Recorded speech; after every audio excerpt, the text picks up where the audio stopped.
Welcome back to Awakening Aphrodite podcast with Amy Fournier. This show is about helping you to be healthy and fit in mind, body, and spirit, as well as harmonize your masculine and feminine energy, tap into your intuition, your true source of power, and awaken your authentic self. Well, friends, here we are at the end of another year. This is, while I'm recording this, the end of 2025. That was quite a year, wasn't it? It was a very strange year. You know, I had some friends over the other night for the holidays, and we were just talking about, like, what was the word of the year for you? And for me, it was just like odd. It was just weird. It was a strange year. At times it was stressful. At times it was scary. At times, of course, it was great.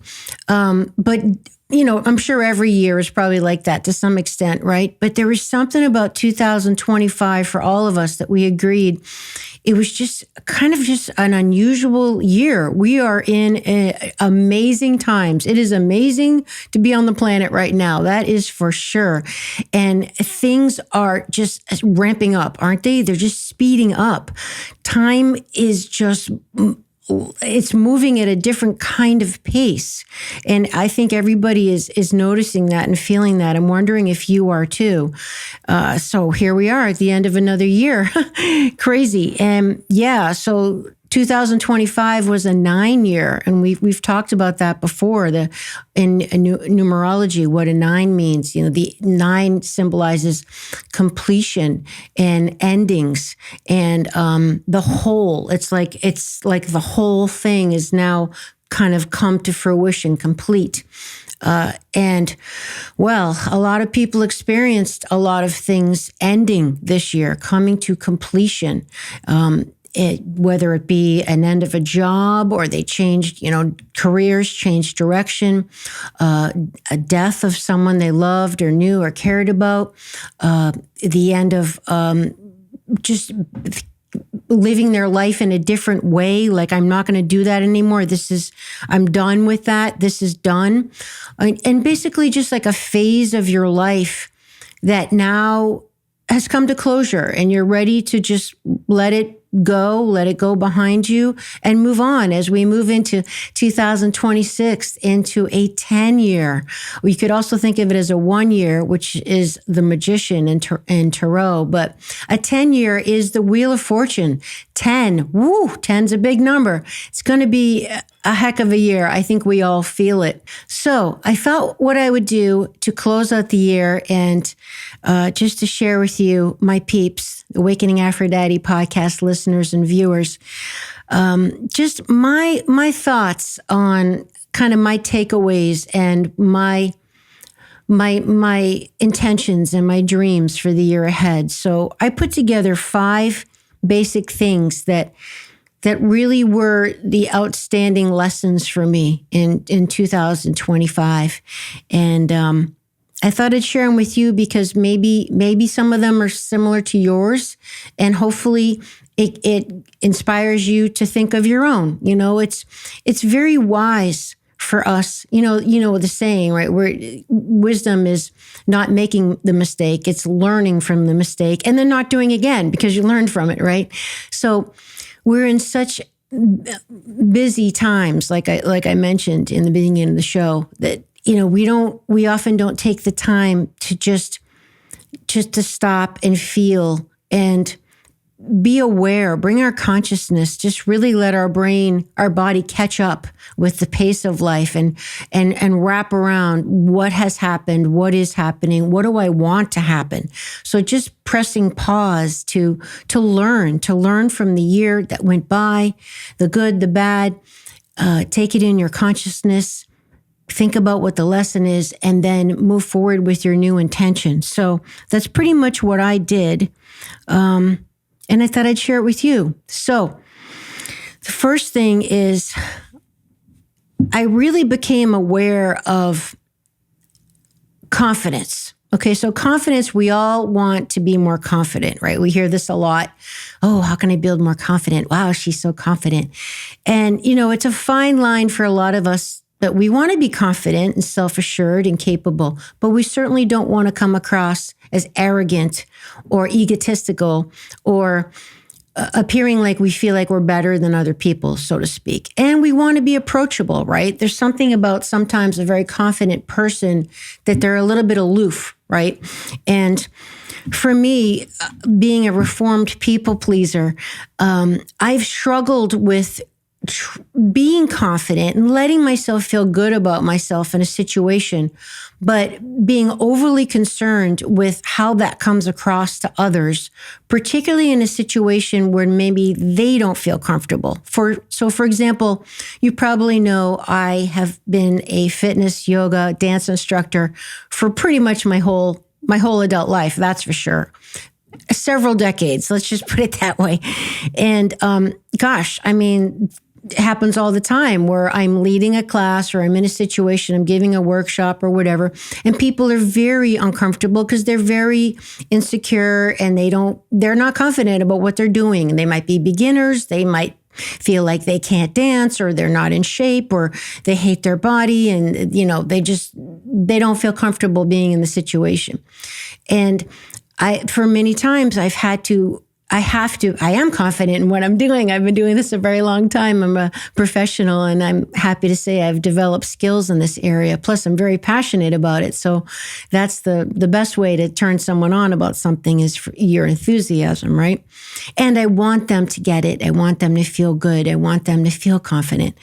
But my point is there's been many times where I have to very much be aware of the energy, the confidence that I'm projecting, and that it's not intimidating or certainly not condescending, but encouraging and approachable.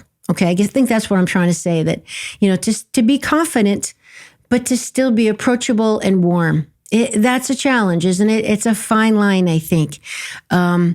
And again, as a reformed, I should say, people pleaser, it's one that I will admit I vacillate on. And also I noticed this past year that I'm confident in certain situations and others I'm not, right? So I was in a situation this year where I was in a room with a lot of very accomplished, successful, highly influential people. And I found myself feeling very uncomfortable. I felt very insecure. I had to really just check in, like, what is going on with me here? I found I was actually stuttering and tripping on my words. And I felt very inadequate. Boy, isn't that a horrible feeling? And wow, that surprised me. I was stepping outside myself, wow, I'm feeling this way. This is crazy. So why does that happen, right? Why is it in certain situations we feel pretty confident here, but we don't in others? And what can we do about it?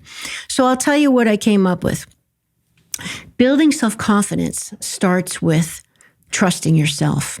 It really is. It comes down to trusting yourself. I got this. I got me. I'm okay. And trusting yourself involves two things.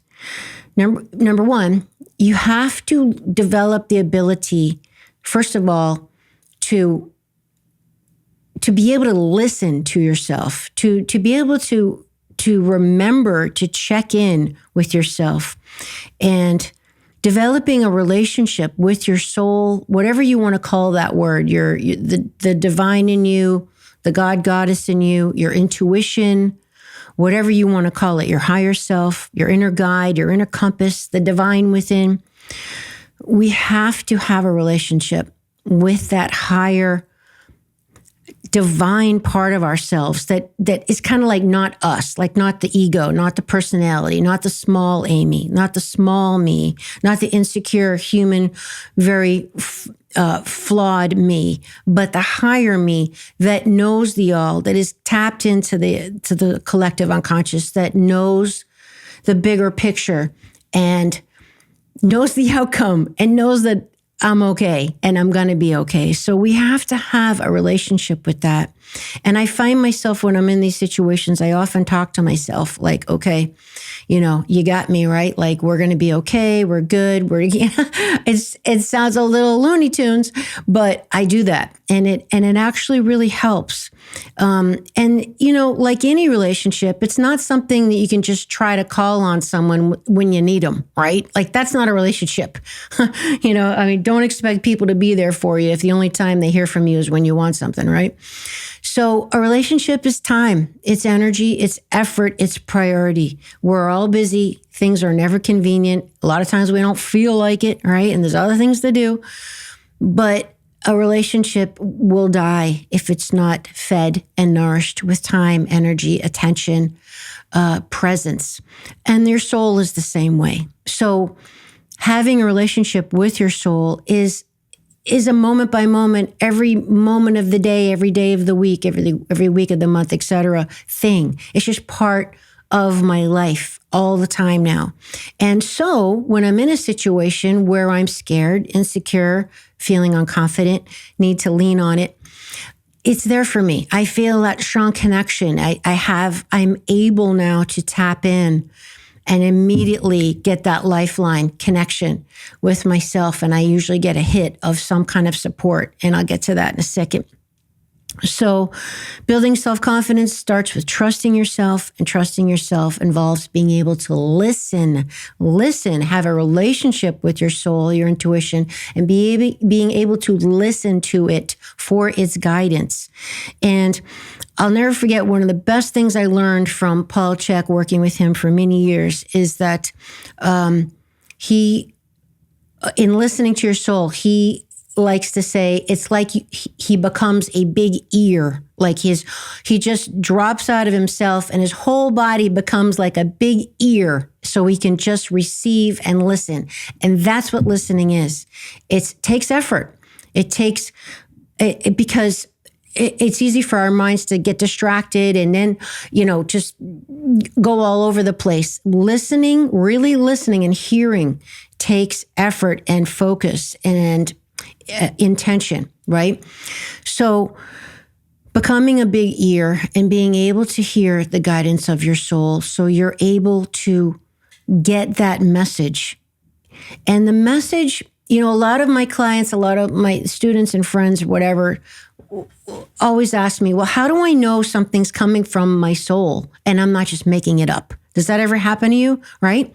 Like you're asking for help, or maybe you're doing your prayers or whatever it is, or maybe you're meditating or what, trying to solve a problem or whatever. And it's like, how do I know that's God? How do I know that's the divine? How do I know that's my soul, my higher self? Well, the best way to think of it to me is it's very clear when it is, well, at least it becomes clear with time. You get to realize, oh, that's definitely my soul, because you just, But it's very clear because it's usually a flash. It's usually an out of nowhere, boom, like it's like a strike of lightning. You just get the hit. You get the intuitive hit. You get the answer. You get the thought. You get the whatever. And if you're thinking, like when you ask the question or whatever it is, if you're thinking, it's not your soul. If you're thinking, most likely it's your ego. It's your programming, which your ego is about 90% of what the world has taught you and told you and all those beliefs. It's not really truly your higher self anyway. So if you're thinking, most likely it is not your soul. But if it just kind of comes out of nowhere and it's like so many times I'll get an intuitive hit and just be like, where did that come from? Or I couldn't make this up. And we'll save this for another show, but I'll share with you one day when I painted my life's myth, my personal myth of Asparius. And all this stuff was just dumping into me and I don't know where it came from. And I was like, this is the name of this person. This is the name of this creature. This is what this means. I'm painting and I'm like, I have no idea. I was just like a big sieve and a big ear with a paintbrush. And I was just painting my myth. And it was just the coolest thing. But that's just an example of how it's very clear when it is your soul. And so my hope for you is that you develop a relationship with your soul, with your higher self, so you're really able to get clear answers, because the answers are there. They're in our soul and they're in our higher self, which always wants what's best for us and always has our back. But again, it takes developing a relationship with it. So another way to develop a relationship with your soul to build your confidence is it could start by just baby steps, just little things, getting an intuitive hit on something that's inconsequential. Like, I do this sometimes, like, I'm going to get dressed in the morning. What do I feel like appearing to the world today? What kind of mood am I in? Am I sporty? Am I sexy? Am I sophisticated? Do I have to go muck my chicken coop? Like, what do I feel like feeling today? And a lot of times my eyes will go to a certain color in my closet. And of course we know the power of color, right? Frequency, color and light is just very, very powerful. So I suggest you start with something like that, developing a relationship with your gut. Get out of your head, get into your heart, get into your body, get into your soul. That's where the soul lives, in the body, not in the head. So we'd start with baby steps, something like that. Little things too, like, where should I go to dinner or whatever? Just decisions, choices that don't have a lot of consequence, right? Like, it's not the end of the world. Don't start with something like, should I buy that house? or should I go on that date? Or should I marry this person? Say yes. You want to start with the small and build your way up. And then what happens is you build the experience of, okay, you learn. Yeah, that was definitely my soul. Nope, that wasn't. You start to learn the way your soul communicates with you, because we're all different. Some people feel more somatically in their body, like pins and needles, or flutters in their stomach, like butterflies. Some people get goosebumps. Some people hear something. Some people see a flash of an image. So it's different for all of us. And you have to develop that relationship with your soul uniquely for you. One of the things I'll share with you that I learned just through experience was I was starting to notice that when my soul would give me a clear yes, I got something I affectionately ended up terming my inner smile. And it was just, I found, this sounds weird, but I found literally I was involuntarily, my face was smiling. It would smile. Again, I'm talking like it's removed, right? Because like our souls have a body. My soul is in this body that I'm in right now, but my soul is not my body, right? So it was like my soul made my body smile to say, Amy, that's a yes. Does that make sense? So I learned that about my soul. That was one of the ways my soul wanted to communicate with me, was I would think something, whatever, or I don't know, something. And all of a sudden I'd feel my body smile. And it wasn't just my face, by the way, now that I'm thinking about it, because I'm feeling times when this has happened. My whole body would get this lightness, this lift, this energy usually going up when you get a yes. And like something that is a no from your soul is usually an energy down or a back. You fall backwards away from it. So for me, my inner smile was a cool thing. And what happens is you start to build a pattern of successful outcomes, and you can remember how that all feels, and then start applying it to higher stakes situations, things that are more important, like, should you buy the house, the car, the lease, whatever. But confidence is it's a combination of trusting your inner guidance and yourself. And it's also another thing, though, that I learned is being prepared, okay? Feeling confident in a situation requires putting in the work. Well, that 10,000 hour rule that we become experts or skilled at something when we put in 10,000 hours of time and good practice. It's really true. So, for example, I started teaching fitness classes again after almost a 5-year hiatus. At the pandemic, I closed my health and wellness club, and And I also moved into a new house and got the dogs, got the chickens, got very overwhelmed, had a total pivot in life, started the podcast, the whole spiel, like many of us did, had a massive pivot in 2020. And wow. I had to just adjust this whole new life. And I've taught, like I mentioned in the beginning of the show, I've taught fitness classes my whole life, my whole adult life. It's part of my identity, part of my soul, part of who I am. And I stopped that for a while. And yes, I missed it. And of course, I still was teaching, on my online membership platform, online classes, my on-demand library. But of course, it's not quite the same as being in the physical room with people, right? Which I've done my whole life. So when I started teaching again recently, just a couple months ago in 2025, I started teaching in-person classes again, which has been amazing, by the way, which I'll get to in a bit. But I had to prepare. I had to prepare, even with my decades of experience, and I still was teaching online.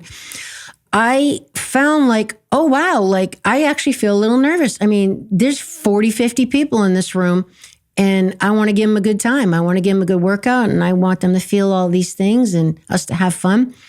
And I needed to prepare to feel confident walking in that room of complete strangers in a totally new environment, in a club that has 17,000 members, with a room full of people packed to the walls, and lead the show. And that took me having to be prepared. If I wasn't prepared, I would have been a mess.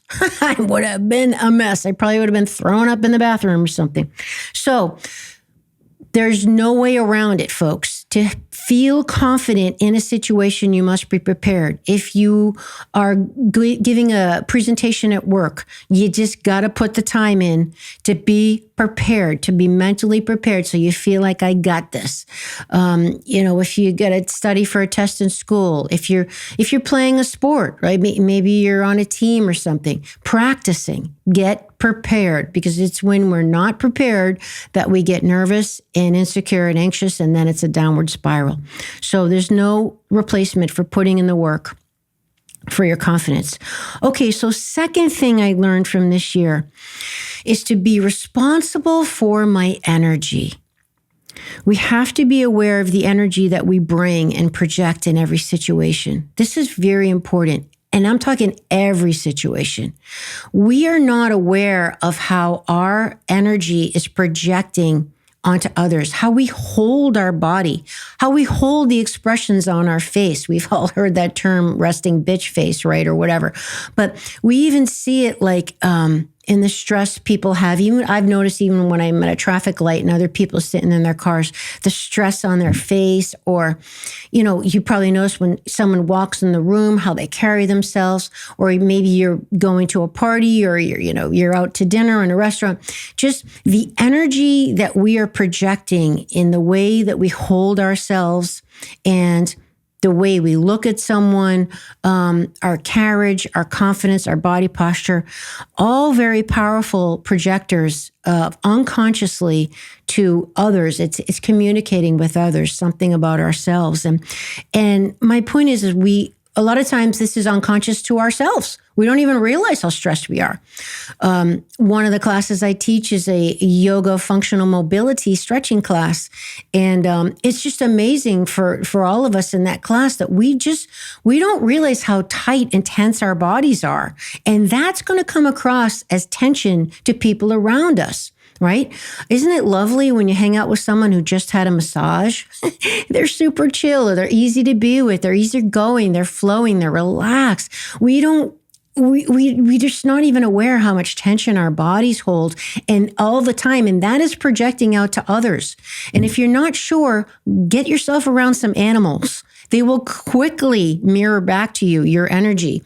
If you're anxious, if you're uptight, they're going to be spastic, right? They're going to be ripping up the couch and running around crazy and probably being naughty and all that kind of stuff. Or they're not going to want to be near you. They don't want to be near that kind of energy, that crazy, tense energy, right? So being aware of the energy that we bring and project in every situation, and how we hold our bodies and, our facial expressions, our mouths, the openness of our abdomen, our stomach. Are your shoulders up around your ears? Is your back tight? Is your weight forward on your toes or back on your heels? Maybe it's more on one leg than the other. These are all things that we're unconsciously perceiving about others and projecting upon others from ourselves, and they're giving messages of communication. So being responsible for the energy that I bring into the room in every situation, that's something I learned 2025, and I'm going to be conscious of in 2026. The third thing is being aware of and caring for the state of my nervous system. So this relates to number 2. Regulating our nervous system is very important. I mentioned in the beginning of the show that we are in a time warp, right? Time is speeding up and there's a lot of uncertainty and turmoil. We're in the Great Awakening. Our nervous systems are kind of a mess. And our nervous systems are also kind of a mess because we're always on. We never get them to turn off, right? 24/7 society and culture, Snapchat and Substack and Telegram and Rumble and YouTube and Facebook. And, it's like we get all these platforms and channels that never sleep, and then of course we've got AI and cameras and, we're always being watched and recorded and smart this and that. And it's nuts. It's really kind of nuts. Like we, as humans, our bodies are not designed to be this way. And I know you know all this. I'm not going to get into all that because I'm not going to tell you what you already know. But yet this is still happening, right? So what the hell do we do? Well, we have to be aware of how we're feeling, of our nervous system. I mentioned in my yoga class that, where everyone in there is always never amazed at how tight their body was. Like, wow, I didn't realize that was so tight. That becomes the new normal, right? It's like until you realize, oh yes, I was tight because now I'm not. Now I know the difference. It becomes like normal. That's a problem. So when our nervous systems are constantly just like vibrating, that becomes normal. And that's when it becomes a real problem. And that's when we get deregulated, and that's when we get sick or a disease or whatever, because we're disconnected, okay? If we only press the gas pedal and never press the brake or turn the car off, how do you think the car would run after a little while, right? Or we eventually would smash into something because we can't brake. That's a problem. So the nervous system has a go and a flow. It has a sympathetic and a parasympathetic. The sympathetic is what we've been talking about. It's the on, go, go, go. You're being chased by the tiger. I got a million things to do. Busy schedule. I got an appointment at 9. I got to feed the kids. I got to get up. It's that. Okay, it's that. As opposed to the parasympathetic, which is the part of your body that allows you to rejuvenate. Hello, can you say anti-aging? Okay, can you say sleep? Can you say turn it off? Can you say rejuvenate, rest? Can you say digestion? Do you have a stomach problem? Do you have a digestive issue? Do you have irritable bowel syndrome? Do you have diverticulitis? Do you have any kind of inflammation in your body? Are you constipated? Do you have trouble going to the bathroom? Do you pee all the time? How do you process food? How do you digest food? Are you spending a lot of money on expensive food and nutrients and supplements? Great, but is your body able to assimilate and utilize them? Well, not if you're stressed out all the time, because stress in your sympathetic nervous system literally turns off your digestion. It turns off. It's one or the other. You either get the sympathetic going or the parasympathetic, right? So you either get the go or you get the flow. You're not going to have both. So you can't digest things properly when you're stressed out. That's why you should never, never eat when you're stressed out. And they tell you don't eat while watching TV or reading and being distracted because you're not being present. And you certainly don't want to eat when you're upset. So regulating our nervous system and building a habit of checking in, like don't let the psycho become the new normal, right? Don't let the crazy busy, become the new normal. That stop. So we got to check in and be aware of our internal environment and how we're vibrating. How are we feeling inside? Others can feel if you're nervous. They can. Back to the being responsible for the energy we're projecting in the room. Others can feel if you're anxious, if you're on edge, or otherwise if you're vibrating high. One of the things that is part of my intention is just in 2026 is to be someone who's easy to be around. Now, I got to be careful with that because, again, I don't want to fall back into people pleasing, right? And then I'm going to get into that in a minute. But I don't want to abandon myself and my own needs and my feelings while being easy to be around. But I don't want to be the crazy person. Like, I don't want to be the person who's super tense and tight and, upset and just stressed and busy and overwhelmed and all that crazy. I don't want to be that person. Frankly, it's not really fun being around people like that. I'm sure you agree. So I want to be easy to be with. And that requires being responsible for my energy and being aware of my nervous system. Because like it or not, I can tell you I'm very relaxed. I'm very relaxed right now. What do you mean? I'm having fun. Obviously, that kind of energy is not. Okay, so your body will not lie. Your body might be saying something different than what your mouth is. So others can feel if we're calm, we're balanced, we're aligned, we're stable. This affects interactions and outcomes, and whether we're aware of it or not, and whether we like to admit it or not, it does. So, regulating our nervous system. Number 4 is getting back to what I love. And I mentioned this at the beginning of the show. 2020, the pandemic, we all pivoted, things changed. I stopped teaching live classes and I started teaching again. And let me tell you, I did not realize that was missing in my life. That it is who I am. I am a teacher. I love music. I love people. I love feeling inspired and I love inspiring them. I love feeling confident, like I've got something fun to give and offer. And I love helping others feel confident and feel good about themselves and feel like I can do this. And I am seen, I am valued, I am appreciated, I should be here. And someone is thankful that I'm here. I love sharing that with other people. And when I started teaching again recently, I'll tell you a very personal thing. Literally, when I drove home from teaching my first class that morning after not teaching for a long time and teaching my whole life, I was crying. I was crying while I was driving, and I rolled down the window and I looked up at the sun while I was driving, and I just thanked God and I thanked Spirit for this beautiful gift. And I thanked myself for doing that again and giving that back to myself, because I didn't realize it was like a part of me was resurrected. A part of me had been buried. And again, it was for good reason. My life pivoted. I just didn't have time. I couldn't commit to teaching. I didn't know where I was going. I was taking care of the house, the dogs, the chickens, the podcast, there was too much up in the air at that crazy time.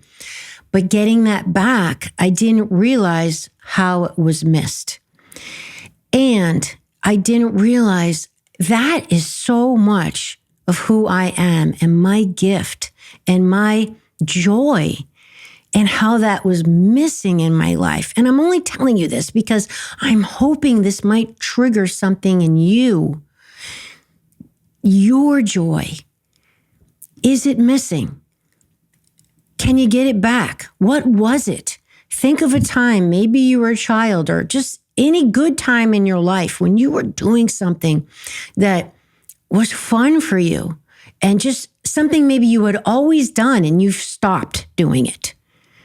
I don't know. Maybe it's painting. Maybe it's building carpentry or chairs or taking care of animals or whatever it is. Just decorating rooms or writing children's books, whatever it is that was something that was such a part of your life and who you were, and getting that back and getting that joy back. Only when our minds are open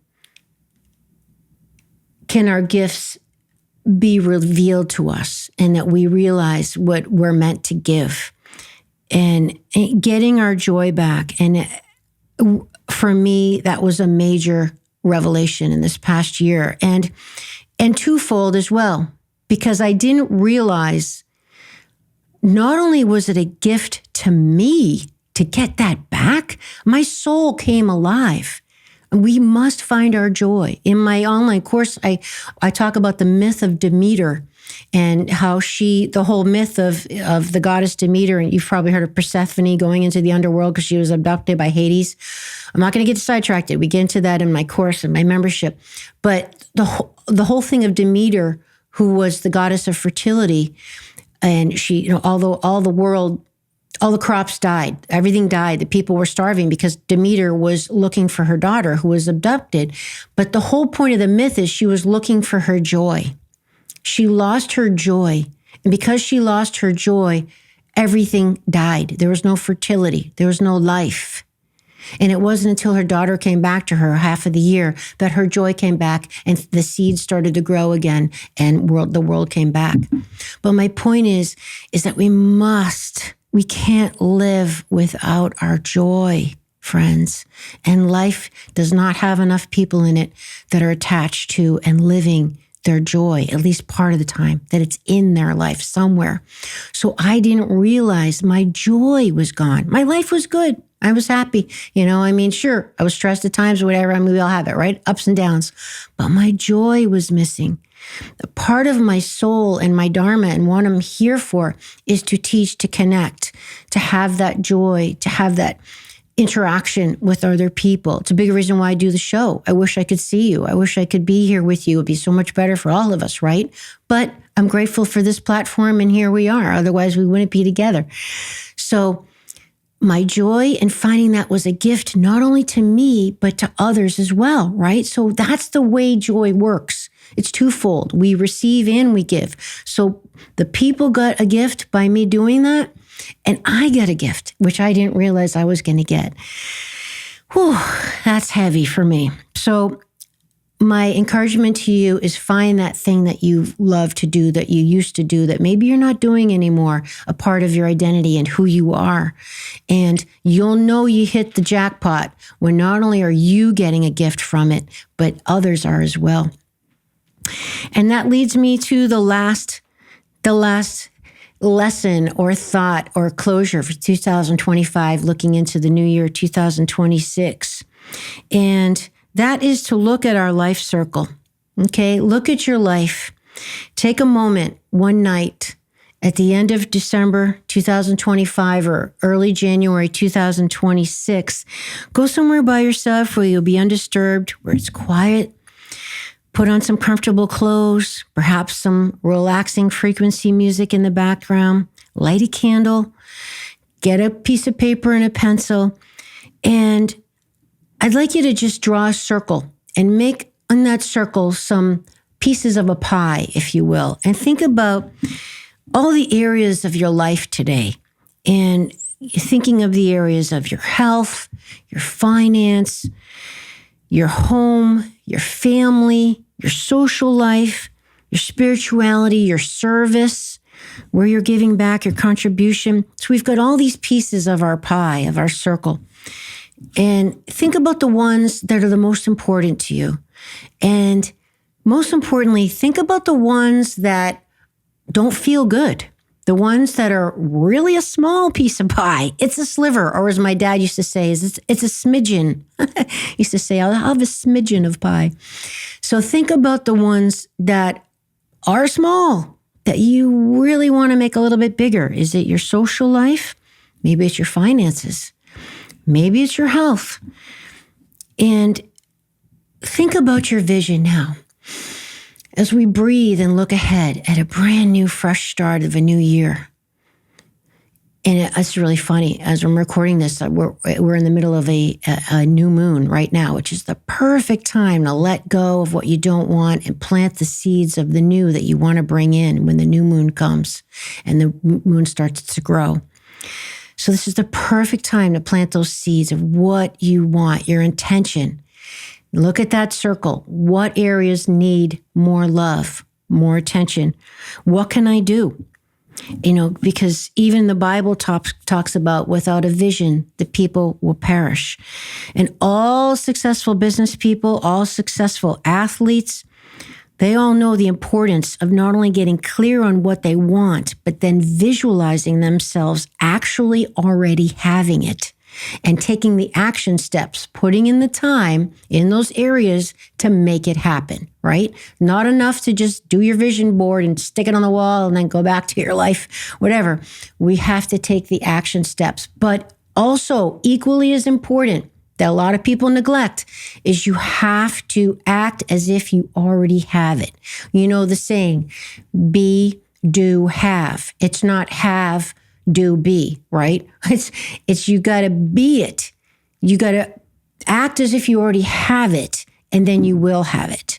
It's absolutely critical. So having that vision, getting clear. A lot of it, again, beginning of the show, I mentioned we're just so busy, right? This is so important. I'm so glad you're still here because we're taking the time to be conscious of what is it that I want. Put a pause on life. What is missing? Look at your pie. Is this piece too small? Oh my gosh, look at how small my family is. Look how small my social life is. Or my health, right? Okay. Have a vision. What is it that I want? What can I do? If not every day, a little baby step, at least once a week. Everybody can do that. 1 hour, preferably a couple hours if you really want it to happen quicker, right? But we got to put in the time. So having the vision, getting clear, and then acting as if we already have it. This is critical. And also the actual writing down of this even takes it to another level. For some reason, there's something about when you write your goals, if you want to call it that, your intentions down on paper, not typing, by the way, writing with your hand and a piece of paper and a pen. It actually increases the probability that they will happen. And the good thing about writing it down is you can literally keep it in front of you every day. I do that. You know, I'm a queen of sticky notes, right? Oh, they're all over my house. They're all over my computer. And I put them in my bathroom too. And it put the vision right in front of you. What is reminding yourself what you want? You're programming your subconscious to work on it. And that takes us full circle back to the beginning of the show. Lesson number one is feeling confident and having a trusting, strong relationship with your soul. Because this is the way your soul can help you. Because your soul will then giving you the answers. Remember, you turn into a big ear and you just listen for those downloads just getting shot into your body. Yep. Well, this is how the soul will tell us.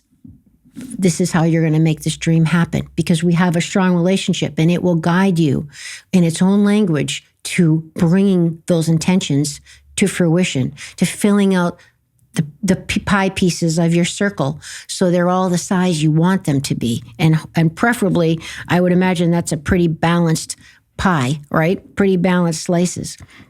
So if we don't have this vision in front of us, reminding us of it every day, next thing you know, it's February, March, June, September. Oops, what were those things I wanted at the beginning of the year again? And of course, they're just going to be another goal that didn't get accomplished, which will cause you to feel bad about yourself, right? And then you feel guilty, and that's no good. That does no good, but no good. We don't want that. So we get caught up.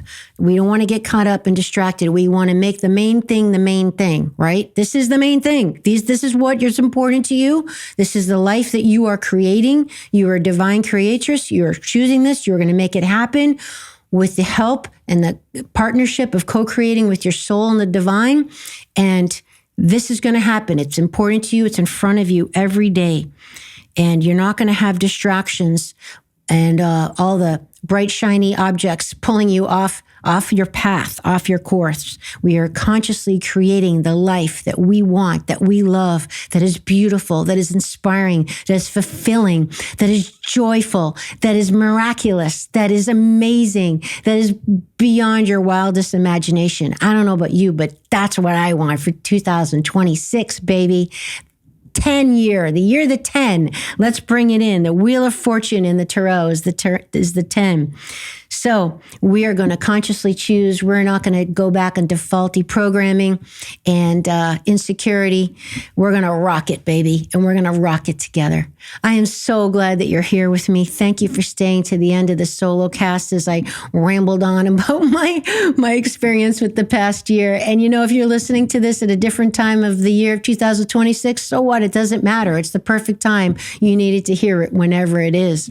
And hey, maybe you have a friend who needs to hear this too.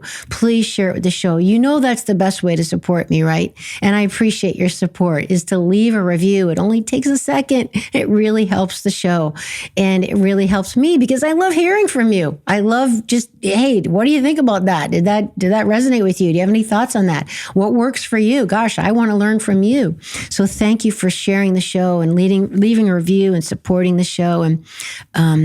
And you can also support me by checking out my website, eStore. I've got my favorite products there. It's got discount coupon codes for you. And by the way, I've been getting compliments on my skin lately. I don't know. Are you watching on YouTube right now? Awakening Aphrodite podcast on YouTube. I don't know if you can see my skin, but I've been getting compliments on my skin lately. And I have to say, of course, it's everything, right? It's everything I do, everything, the sleep, the water, all that stuff, right? The good nutrition, the stress, right? But there's no question in my mind. I'm just going to share two things that absolutely have noticeably changed my skin, which I didn't really think they would that much, but they did, are in my eStore because they work. That's why I put them in the eStore. One is the EMF safe products. I have Anthony Smith coming on the show, Awakening Aphrodite. That'll be out early 2026. He's the creator. These are devices where you can measure the electromagnetic frequencies and the radio frequencies in your home. Now, before I lose you, hang in there, because what you have to understand is these invisible frequencies are zapping your body all the time and creating stress in your cells. So I bought a meter, the kit from Anthony, an EMF safe, and I tested all around my house, and I'm going to save it for the show. But the bottom line is, I just want to tell you, I didn't realize my bedroom, the EMFs in my bedroom from the walls, the wiring in the walls were off the charts insane. And I was wondering why I wasn't sleeping well. Do you get up and pee a couple times a night, or maybe you toss and turn a little bit or whatever? And I'm like, whatever. I got a lot on my mind, or, whatever. No. I corrected that situation, lowered the frequencies in my bedroom, and let me tell you something. Sleep is taken on a whole new meaning for me. I get up once to pee in the night and I'm out like a light. That has changed my skin. It has changed my skin because your skin, your facial skin in particular, shows stress and wrinkles. That is a big deal. Let me tell you, that changed my skin when I was able to sleep. So was it Anthony's meter that changed my skin? No, but his meter allowed me to test my home and my sleep sanctuary, where I should be resting and rejuvenating my cells and my organs every single night after a hard day of work for 8 hours or whatever it is. But that wasn't happening because I was getting zapped invisibly while I was sleeping. So I wasn't resting and rejuvenating. So my skin couldn't rejuvenate. I fixed the problem. Voila, my skin looks so much better. And the other thing that I just have to say is these Reman products. Let me tell you something. Wow, this stuff is great. Do you know about Reman skincare? They also make makeup. It is so pretty. I love it. I love their compacts. I love their lipstick. And it's just beautiful. I just love it. I just got goosebumps. I love it. I'm not a big makeup person, but I definitely like to get dolled up from time to time when it's appropriate because it's fun. And who doesn't want to look pretty, right? So trust me, I have my moments where I'm mucking the chicken coop and it ain't happening. But then I also have my moments where I do want to be a girly girl. I love the Reman makeup and I love their skincare. It is awesome, particularly if you've got any skin issues or if you want to prevent premature aging or if you're dealing with premature aging. Check it out over on my website. You'll love it. I've got all my skincare stuff too. Of course, Faro is perfect for the winter. I use it all the time because we're in the winter now in New England, and I put on that Faro skincare, which is made from pig lard, which is very close to our biology, by the way. Put that on all the time before I go out to the barn, and all my other favorite stuff. Anyway, I'm going to let you go. Thank you so much for being here. I only should see how passionate I am because it works. I love sharing stuff that works and really has made a difference for me. That's why I do the show, and I love you. So end of the year, thank you to you. you for still being here, for sharing the show, of being part of my life in some way. I really hope I get to meet you in person one day. Sign up for my Goddess Rising community. That is definitely coming out in 2026. I'm so excited. We're in the final stretch. It's going to be amazing. And yes, we get into Demeter and Persephone. Remember, I just mentioned that. You're going to love it. I've learned so much from this stuff. Can't wait to share it with you. Thanks, my friends. We'll see you next time on Awakening Aphrodite.